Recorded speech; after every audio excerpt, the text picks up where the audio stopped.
You cannot do everything because your head will explode. Decided to become a stay-at-home parent for whatever reason, and you want to be able to do things in a way that you're not getting mad, because being a stay-at-home parent is not for the weak, especially if you have more than one kid. And so if that is the kind of content that you would like, keep watching and to give you tips on how to make it easier as a stay-at-home parent. And trust me, the last tip is the most important tip. And welcome back to my channel. My name is Ijeoma. It's a Nigerian name, and you're welcome to EJ Uncut channel. If you're just coming to my channel for the first time, please do well to like and subscribe, especially if this is the kind of content that tickles your fancy. So let's get right into it. I'm here to give tips on how to become a stay-at-home parent and how to make things easy for you. Being a stay-at-home parent is a big privilege, especially within Africa or the Nigerian society. Most of the time both parents work, and so thankfully there's always one family member or the other that's going to help you, or maybe it's not, I would say it's easy. It's not as hard to get someone to help you look after your kids, like outside of the shores of Nigeria. I think it's becoming a trend now for people to understand the usefulness of being a stay-at-home parent, because it's not easy. One of in fact, the main work of a parent is to be the child's first teacher. You're the one who's going to guide them, do everything for them. And to be honest, whatever anyone chooses to do, it is fine. If you decide to be a family of both parents working, fine. If you decide to be a family of one parent staying home and the other one working, it is fine. One thing I would say is this: it doesn't matter which side you choose. Both sides have pros and cons. So whichever side you decide to choose, make sure you weigh the options and make sure that it's beneficial to your family, and that you're choosing the best thing for your family. And so, just to give a little background, I'm not a stay-at-home parent at the moment, but I was a stay-at-home parent for a good 4 years. And in that time, I was both frustrated and happy and every other emotion in between. And I will tell you why. One of the reasons that I was kind of frustrated was because it was my being a stay-at-home parent was my choice and not my choice at the same time. And at that moment in time, I couldn't work. And then I was also pregnant and I gave birth to a baby. And that period, I also did not have the right mindset to become a stay-at-home parent, because I had the mind that maybe after looking after my child for a while, I would go back to work and probably have to look for someone, or put the child in a daycare. Because to be honest, like I said earlier, being a stay-at-home parent, or having to be a stay-at-home parent when the other partner goes out to work, is a big privilege, because one thing that you have to consider is affordability. How how the feasibility when it comes to being able to afford to take care of the family when one person works. And so those were some of the factors that were considered, if that makes sense. Yeah. So I really needed to go back to work, also to support the family. And I said something about the right mindset. I didn't have the right mindset at that point in time. I thought that being a stay-at-home parent meant that you're losing. Let me use that word. That you have left yourself, you've left your career, you've left all the things and all the dreams that you had for yourself, and that you have decided to go down to the level of just staying home. To be honest, it took me being a stay-at-home parent to know that being a stay-at-home parent is the hardest job ever, and people do not sing the songs of stay-at-home parents enough. And so within that 4 years, I learned. If there's anything I could say, is that it changed me. And so with my experience and some of the things I had learned from other people, and some of the inspirations I've also drawn from people who I watched online, I have come here to give tips on how to make things easier for you, if you decide, or if you are already a stay-at-home parent. Remember to subscribe, share, comment, like, and click the notification bell. That will help me to, just let you know that I've posted something, and you don't have to miss any of the juicy contents that I have for all of us. The first tip is to establish a routine. Have a structure. Plan yourself.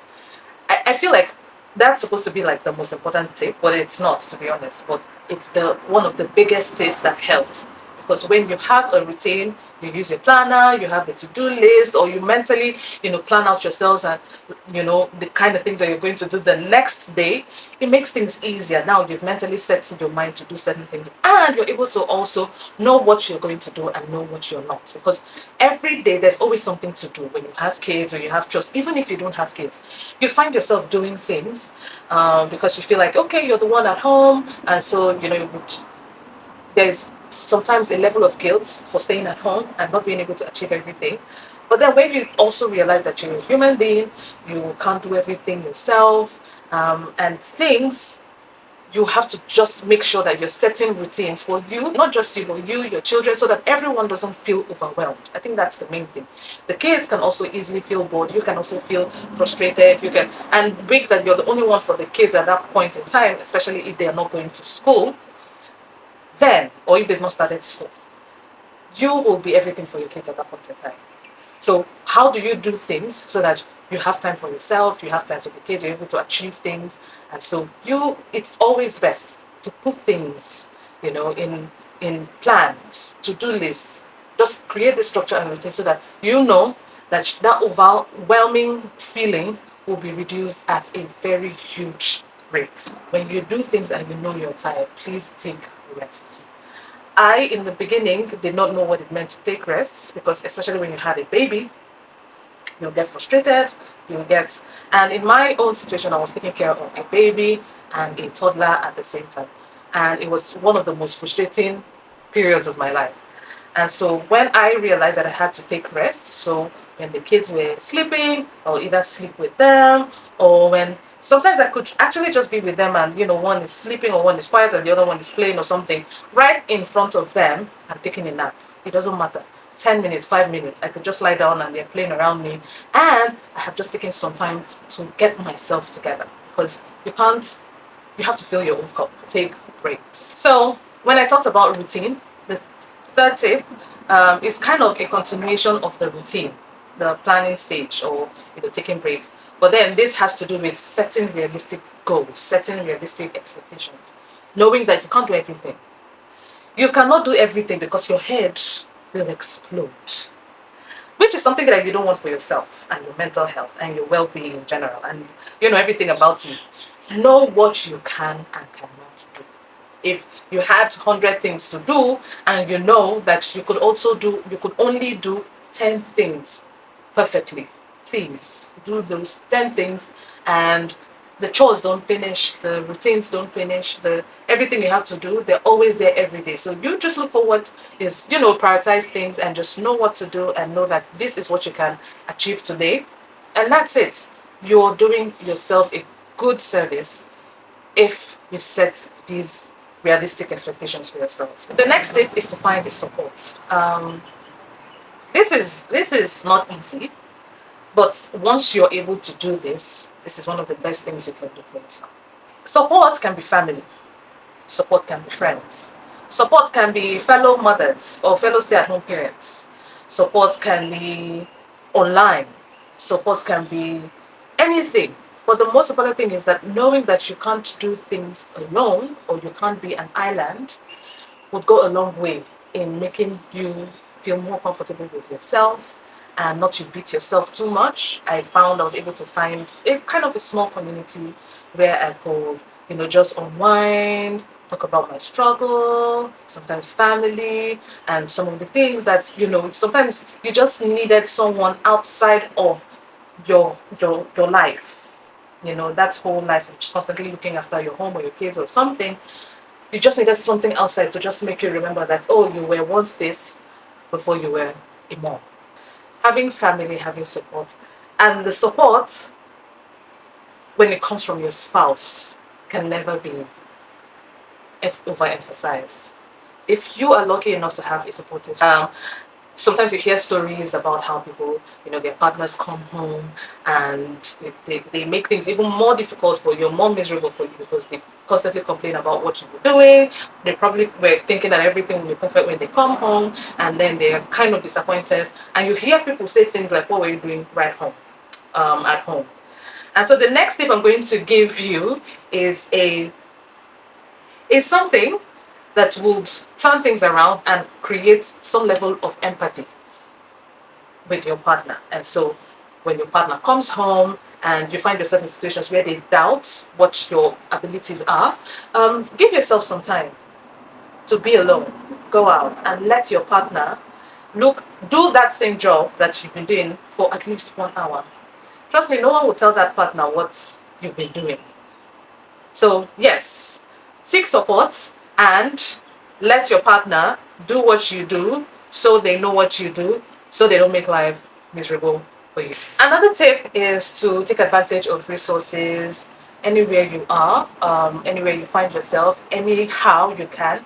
Seek information, seek help. Because I also talked about support, but some of the support that you can get is seeking resources that can also help you, equip you, and give you tips, just like we're doing here on YouTube.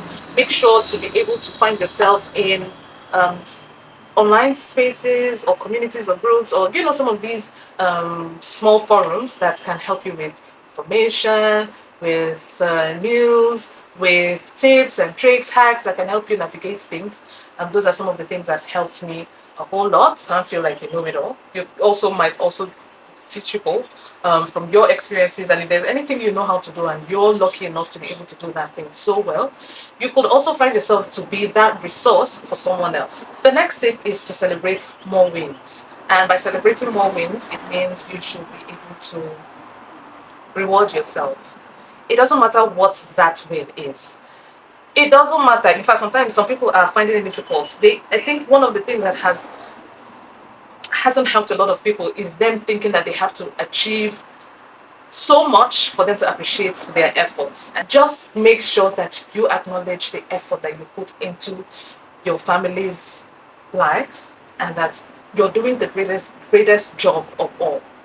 While you are at home taking care of your family, running your home, making sure that everything is in order, and then your partner is probably out there working to provide for the family.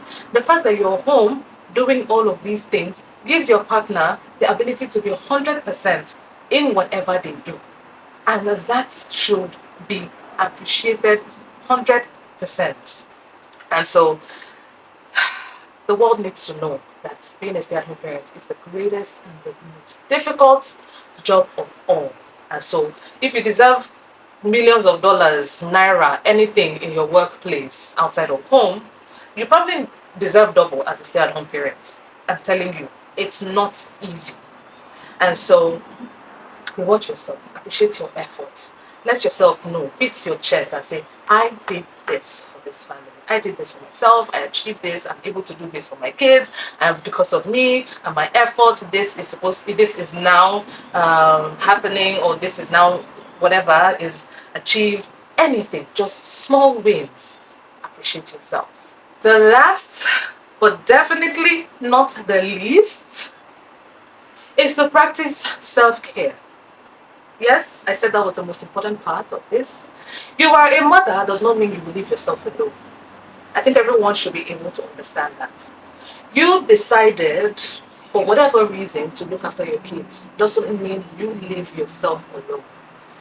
Look, if you love to look good, you can still look good. Be a stay-at-home parent. It's not an excuse. It's definitely not an excuse. And so these are some of the things that, if you don't create structure, if you don't create routines and plan yourself, you'll be so overwhelmed you forget yourself. And so if there's a way you could create a coping mechanism for you to be able to give yourself time to be yourself, to indulge in some of the things you like to do. I know that you're not able to do everything as it were before you had your children, but you must create time for yourself. If you like to go out for drinks at least once in a month or once in a week or whatever, it can't be as much as before, but do the things you love to do. If you love to create art, if you love to exercise, if you love to go to the gym, if you love to go to your worship centers, if you love to, go out for whatever craft, if you love whatever you love to do, you love to look good, you make out time, go do your lashes, go do your nails, go do your hair, go buy new clothes, spend time on your phone, at least, whatever is self-care to you. Nobody is saying neglect your kids. Nobody is saying neglect your home. Nobody is saying neglect all the things that you're supposed to do. But create time for yourself, because let me let you in on something. If you don't create time for yourself, the amount of resentment you have for your family, it cannot be described. The amount of frustration and depression, and look, nobody will give you happiness except you. No one would give you happiness except if you have that intention to make things like make you happy. If you love to cook, okay, you do the cooking. If you love to, whatever makes you happy, whatever makes you happy, create time for it. So one of the things that, let me use for example, people who love to look good, who were really into makeup, glam, and all of that. So what they used to do is maybe go do their lashes, or you do your hair, and you just have hairstyles, or probably just style your hair the night before, so that you're able to look good when you wake up in the morning. So some of these things are all, some people like to do their nails, some people like to, it can be overemphasized. Have time for yourself. If you love to go to a spa once in a while, you go for a massage. If you like to go window shopping, or you like to shop, or it's like therapy to you, if you love to have good times with friends, create time. And sometimes you could also take your kids along with you. If you like to go dancing, maybe probably once in a while you have a nanny and you go out with your partner. This is some of the things that I didn't do everything, but as time went on, I learned them, I started to implement them, and it made life easier. And so while we are looking after these people who would turn out to be responsible and useful people for society, don't forget to take care of yourself. One of the things that creates certain kind of, that's another topic, but certain types of parents or parents-in-laws, when they can't stop hovering over their kids' lives, is because they gave their all, they gave everything, which is appreciated. So whatever you do, try these tips and let me know if there's something that I missed out on. You could put it in the comment section, and I would really, really appreciate it. That period changed my life forever. And so let me know if these tips were helpful. Let me know if there's anything you'd like to add to the list. And so remember to subscribe, and thank you so much for watching till this point. Until I come your way next time, bye.